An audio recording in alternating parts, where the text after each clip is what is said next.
প্রধান সাহেব, আপনি ভালো আছেন? আপনি ভালো আছেন? ভালো আছি। ভালো আছো? চাষবাস ঠিকঠাক হচ্ছে? চাষবাস এই তো আপনি দেখুন সব বন্ধ হয়ে গিয়েছে, কি করে চাষবাস ভালো হবে? আপনারা আমাদের দিকে দেখছেন না। দেখুন, হ্যাঁ সব তো দেখতে পাচ্ছি। করা যায়, শুধু আজকে যে ঘরগুলো বাকি আছে সার্ভে ওগুলো আগে করে নি, তারপর চাষবাসের পরে হবে। আমাদের দিকে একটু খেয়াল রাখবেন। ঠিক আছে, ওটা তোমাদের কোনো চিন্তা করতে হবে না।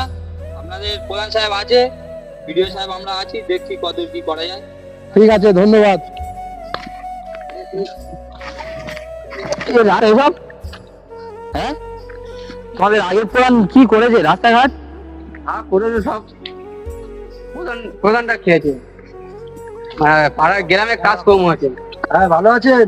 হ্যাঁ বলছি প্রধান সাহেব, আমি তো গরিব মানুষ, আমার তো বাড়িঘর নেই, আমার হচ্ছে কাঁচা বাড়ি।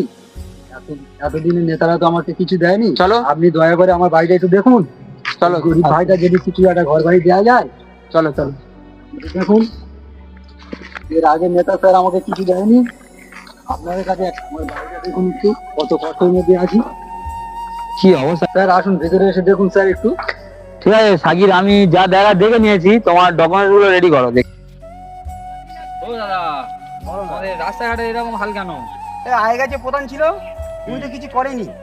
কিছু করেনি? না, আগেকার প্রধানের বাড়িটা কোথায়? ওই ওই বাড়ি ওই বাড়ি। তাহলে রাজপথ হাত করে বসে আছে, রাস্তাঘাটের এই অবস্থা। কি বলবো দাদা বলো, যে আসে সে নিয়ে চলে যাচ্ছে, কিছু করছে না।